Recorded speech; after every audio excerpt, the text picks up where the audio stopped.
नमस्कार साथियों, आप देख रहे हैं VP smart class. So friends, आज की इस वीडियो में आपके लिए UP board solution from class 6 environment chapter 3 अपशिष्ट एवं उसका निस्तारण। आज इसका हम अभ्यास प्रश्न हल करेंगे और समझेंगे इसके अभ्यास प्रश्नों को। और ये किताब जो मैं आपको अभ्यास प्रश्न में करा रहा हूँ, ये यूपी बोर्ड का है, यानी कि जो है हमारा उत्तर प्रदेश सरकार द्वारा निर्मित पुस्तिका ये है। तो फटाफट से अपनी वीडियो को स्टार्ट करते हैं और अभ्यास प्रश्नों को हल करते हैं। So let's start. शुरू करते हैं अभ्यास प्रश्न। अभ्यास प्रश्न में प्रश्न क्रमांक पहले का देखिए, निम्नलिखित प्रश्नों के उत्तर दीजिए। क अपशिष्ट पदार्थ किसे कहते हैं? अपशिष्ट पदार्थ किसे कहते हैं? प्रश्न देख लीजिए, उत्तर भी देख लीजिए। प्रश्न के नीचे ही उत्तर लिखा हुआ है। उत्तर देखिए, मनुष्य एवं अन्य जीवों के दैनिक क्रियाकलापों के फलस्वरूप निकलने वाले अनुपयोगी पदार्थ अपशिष्ट पदार्थ कहलाते हैं। समझ में आया?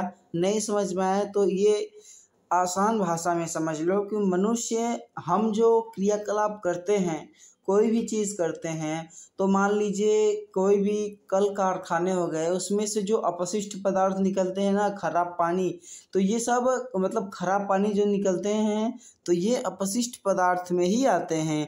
ठीक है, यही कहा है ना कि मनुष्य एवं अन्य जीवों के दैनिक क्रियाकलापों के फलस्वरूप, दैनिक क्रियाकलाप जो करते हैं उसमें तो कुछ ना कुछ तो खराब पदार्थ निकलता ही है जिसे मनुष्य फेंक देते हैं। तो यही इसी को क्या कहते हैं? मनुष्य यानी कि उपयोग करने के बाद जो पदार्थ होता है वो मनुष्य के अनुपयोगी पदार्थ में चला जाता है, तो इसी को अपशिष्ट कहते हैं दोस्तों। तो प्रश्न क्रमांक पहले के ख में देखते हैं कि ठोस द्रव्य और गैसीय अपशिष्ट के में अंतर बताते हुए, यानी कि ठोस द्रव्य और गैसीय अपशिष्ट में अंतर बताते हुए इनके दो उदाहरण लिखिए। तो उत्तर में लिखिएगा दोस्तों कि ठोस अवस्था में पाए जाने वाले अपशिष्ट पदार्थ ठोस अपशिष्ट कहलाते हैं। क्या है कि तल रूप में पाए जाने वाले अपशिष्ट पदार्थ द्रव्य अपशिष्ट कहलाते हैं। तरल रूप में पाए जाने वाले अपशिष्ट पदार्थ द्रव्य अपशिष्ट कहलाते हैं। तरल पानी, जो मैंने कहा ना आपको कि कारखानों में यानी कल कारखानों में से जो अपशिष्ट पानी निकलती हैं, जो नदी नालियों में बहा दिया जाता है, नहीं तो ज़मीन में गड्ढा खोदकर जहाँ पे कारखाने होते हैं उसी के अंदर खोद के उसी में पानी को छोड़ दिया जाता है। तो ये क्या हो गए? ये तरल रूप में पाए जाने वाले अपशिष्ट पदार्थ हो गए। और ठोस पदार्थ में जो कड़क पदार्थ हो उसी प्रकार होता है, यानी कि जो तरल ना हो, जो पानी की तरह ना हो, उसे ठोस पदार्थ में श्रेणी में लिया जाता है। गैस या धुओं के रूप में पाए जाने वाले पदार्थ को गैसीय अपशिष्ट कहते हैं। कल कारखानों में से जो धुएं निकलते हैं उसे गैसीय अपशिष्ट कहते हैं। समझ में आया? नहीं समझ में आया? समझ लो फिर से, यहाँ पे लिखा भी है। फल में एक हेडिंग में दिया है कि सब्जियों के छिलके, प्लास्टिक के टुकड़े आदि ठोस अपशिष्ट हैं। यानी कि सब्जियों के छिलके ये भी तो ठोस ही है ना, प्लास्टिक के टुकड़े ये भी तो ठोस है ना, ये तो तरल नहीं है ना, इसीलिए ये अपशिष्ट हैं। नालियों और सीवर का गंदा पानी, चमड़ा शोधन तथा अन्य उद्योगों के निकलने वाला गंदा और विषैला जल द्रव्य अपशिष्ट के उदाहरण हैं। द्रव्य अपशिष्ट में भी आपको समझ में आ गया। ठीक है, तो वही इसमें कहा था कि तरल, ठोस द्रव्य और गैसीय अपशिष्ट। तो आपको ठोस भी पता चल गया, गैसीय भी पता चला। अभी गैसीय नहीं पता चला, अभी आपको क्या पता चला कि द्रव्य। तो द्रव्य में क्या कहा कि वही जो नदी नालियों अपशिष्ट पदार्थ जो निकलते हैं वहाँ पे कल कारखानों से, जो चमड़ा के फैक्ट्री होती है जहाँ पे चमड़ा वमड़ा शोधन किया जाता है, वहाँ से निकलने वाला गंदा पानी द्रव्य अपशिष्ट का उदाहरण है। वाहनों से निकलने वाले धुआं, कारखानों की चिमनियों से निकलने वाला धुआं गैसीय अपशिष्ट का उदाहरण है। यहाँ पे भी आपको बता दिया था, नीचे भी बता दिया, जो आपको पूरा समझ में आता है ठेठ भाषा में। तो ठीक है, प्रश्न क्रमांक पहले का ग देखते हैं क्या है। प्रश्न क्रमांक पहले का ग देखिए क्या है कि सॉरी ये गलती हो गया थोड़ा सा, हाँ ग देखिए कि गैसीय अपशिष्ट पदार्थ के स्रोत बताइए, गैसीय अपशिष्ट पदार्थ के स्रोत बताइए। ठीक है, गैसीय अपशिष्ट पदार्थ के स्रोत बताइए। तो बता दीजिए ना कि गैसीय अपशिष्ट पदार्थ के स्रोत हैं लकड़ी, कोयला, कारखानों, परिवहन के साधन, मरे हुए जीव जंतु, अंगीठी, सिगरेट, बीड़ी आदि। इसने पूछा ना गैसीय अपशिष्ट के स्रोत बताइए। गैसीय अपशिष्ट जो धुआं उत्पन्न करते हैं ना, तो लकड़ी भी तो आप जलाएंगे तो उसमें से धुआं उत्पन्न होगा ना, कारखानों में से भी तो धुआं निकलता है, मतलब गाड़ी चलाते हो उसमें भी सभी तो धुआं निकलता है, और मरे हुए जीव जंतु में भी तो मतलब कि कुछ अपशिष्ट पदार्थ निकलते हैं गैसीय में, और अंगीठी में भी जो जलता है आग जो लगती है घर में गर्म रखने के लिए उससे भी निकलती है, और सिगरेट जो आप फू फू करते हैं यानी कि सिगरेट पीना नहीं चाहिए, और जो सिगरेट पीते हैं उससे भी तो गैसीय अपशिष्ट पदार्थ निकलते हैं, और बीड़ी, सिगरेट और बीड़ी। तो प्रश्न नंबर पहले का घ देखते हैं कि अपशिष्ट क्या है, कि अपशिष्ट संग्रह के दुष्प्रभाव के उदाहरण सहित बताइए, यानी कि अपशिष्ट संग्रह के दुष्प्रभावों के उदाहरण सहित बताइए। तो देख लेते हैं ना कि अपशिष्ट संग्रह पर्यावरण के लिए अत्यंत हानिकारक है। सही बात है, अगर हम ज़्यादा से ज़्यादा कचरा करेंगे, ज़्यादा से ज़्यादा कचरा को संग्रह करके यानी कि इकट्ठा करके रखेंगे तो जाहिर सी बात है वो हमारे पर्यावरण को दूषित करेगा। उसी प्रकार ये मनुष्य के स्वास्थ्य को भी बुरा प्रभाव डालते हैं। अगर आप इकट्ठे समूह में कोई अपशिष्ट पदार्थ को रखते हैं तो जाहिर सी बात है वहाँ पे कीड़े उत्पन्न होंगे और वहाँ पे वो मनुष्य को नुकसान भी करेंगे। दिसंबर 1900 यानी कि 1984 में भोपाल गैस त्रासदी में न्यूनियम कार्बन डाई क्या है कार्बाइड यूनियन कार्बन डाई, ठीक है, क्या है carbide union carbide pesticide factory में मिथिल आइसोसाइनाइड गैस के रिसाव के कारण हजारों लोगों की मृत्यु हो गई थी। सन 1984 में भोपाल गैसीय त्रासदी में यूनियन कार्बाइड पेस्टिसाइड फैक्ट्री में मिथिल आइसोसाइनाइड गैस की रिसाव के कारण यहाँ पे क्या हो गया था, हजारों लोगों की मृत्यु हो गई थी। ठीक है, और लाखों लोग इसके कारण कैंसर, सांस फूलना, सर्दी जुकाम यानी सिर दर्द, अंगों की सनसना जाना यानी अंगे जो सुन्न हो जाती है ना वो भी हो सकता है, जैसे अनेक बीमारियां की ग्रसित हो गए। इस घटना के बाद फैक्ट्री के से कचरे के रूप में घातक रसायन निकले जिससे आसपास की मिट्टी और जल को भी प्रभावित किया गया। इन अपशिष्ट का दुष्प्रभाव आज भी क्या है, आज भी वहाँ की पीढ़ियों में देखा जा सकता है। ठीक है, शोकपीट गड्ढा बनाने की विधि। प्रश्न क्रमांक पहले का अंग देखिए, शोकपीट गड्ढा बनाने की विधि। शोकपीट गड्ढा यानी कि जिसपे आप नहाते धोते हैं जहाँ पे, तो वो पानी कहाँ पे जाता है, शोकपीट गड्ढा जो आप बनाए रहते हैं उसी में जाता है।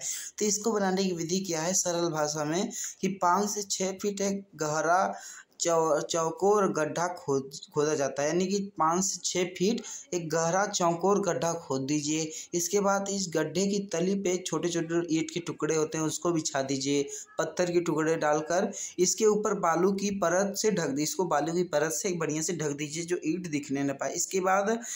इसके बाद इसे नाली द्वारा पानी बहाने के स्थान से जोड़ दिया जाता है तथा इसके ऊपर से ढक दिया जाता है। इस प्रकार शोकपीट गड्ढा तैयार हो जाता है। सरल भाषा में, आसान भाषा में इसने आपको समझाया कि सबसे पहले 5 से 6 फीट एक गहरा चौकोर गड्ढा खोदिए जिसकी तली पे आप ईंट या पत्थर के परत बिछा दीजिए, उसके ऊपर बालू की परत बिछा दीजिए, यानी कि बालू की परत से ईंट को ढक दीजिए। इसके बाद नली यहाँ पे जहाँ से मतलब आपका पानी गिरता है तो वहाँ से नाली द्वारा यहाँ पे शोकपीट गड्ढे में लाकर मतलब कि छोड़ दीजिए। इसके बाद इसके ऊपर कुछ ढकने लायक हो तो ढक दीजिए तभी नहीं तो क्या रहता है जो मच्छर होते हैं इससे हमारे शरीर के ऊपर दुष्प्रभाव जाता है, इसलिए इसको शोकपीट गड्ढा खुला नहीं छोड़ना चाहिए। नदी नालियों को भी खुला नहीं छोड़ना चाहिए।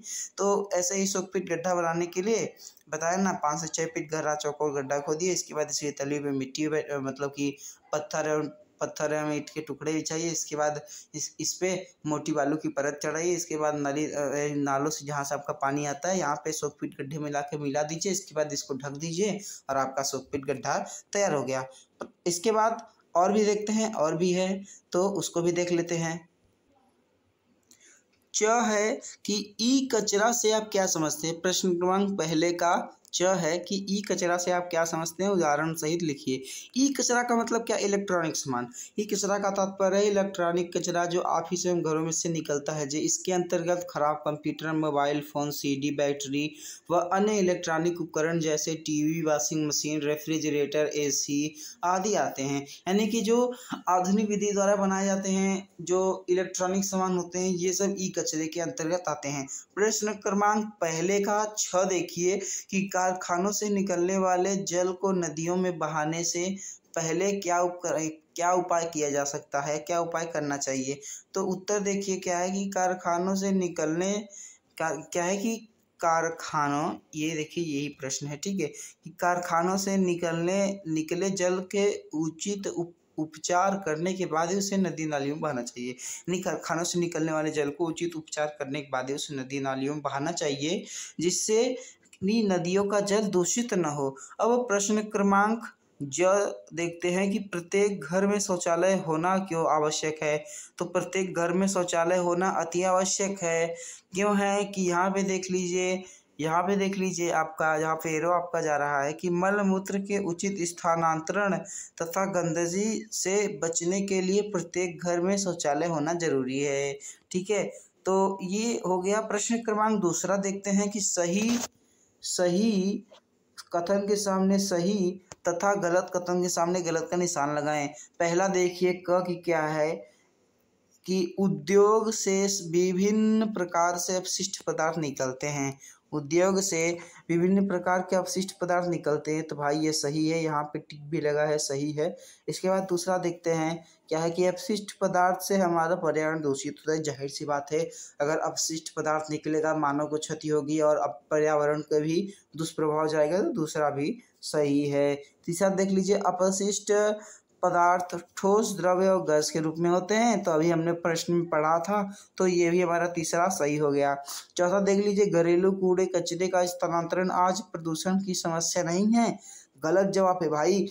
अगर कूड़ा कचरा रहेंगे तो ही दूषित यानी कि तो उसी से तो प्रदूषण होता है, तो ये समस्या नहीं है, तो ये गलत हो गया, ठीक है, ये गलत हो गया। अब देखते हैं, प्लास्टिक एवं पॉलीथीन आसानी से सड़ती है। गलत जवाब। ये बहुत सालों तक ऐसे ही पड़ी रहती हैं, लेकिन ये कभी जलती नहीं या तो सड़ती नहीं, क्योंकि समुद्र में बहुत सारी पन्नियाँ हैं, क्योंकि समुद्र की नमी से लोहा भी जो है रस्ट होता है, लेकिन ये वैसा का वैसा ही पड़ा रहता है, ठीक है, तो इसलिए ये भी जो है गलत हो गया। प्रश्न क्रमांक तीसरा देखते हैं, सही मिलान कीजिए, सही मिलान कीजिए, सही मिलान कीजिए। अब मिलान में देखिए, जो इस साइड का दिया है सब और इस साइड का दिया है जो सब, ये पहले क डाल के लिख लीजिएगा, फिर ख डाल के। इसके बाद आपको जो है यहाँ पे, अब यहाँ पे दिया है ना बायोगैस दिया है ना, तो बायोगैस का देखिए यहाँ पे एरो किस पे मार रहा है, बायोगैस का किस पे मार रहा है, यहाँ पे जैविक अपशिष्ट में, और दूसरे का कंपोस्ट खाद। तो कंपोस्ट खाद में किस में आ जाएगा, फल सब्जियां के छिलके, सूखी पत्तियां। अब गैसीय अपशिष्ट में धुआं जाता है ना, गैसीय अपशिष्ट में धुआं, और जल निकास तंत्र में बाधा पॉलीथीन डालती है। और क्या है कि अपशिष्टों से पुनः उपयोगी सामान बनाना पुनः चक्रण कहलाता है।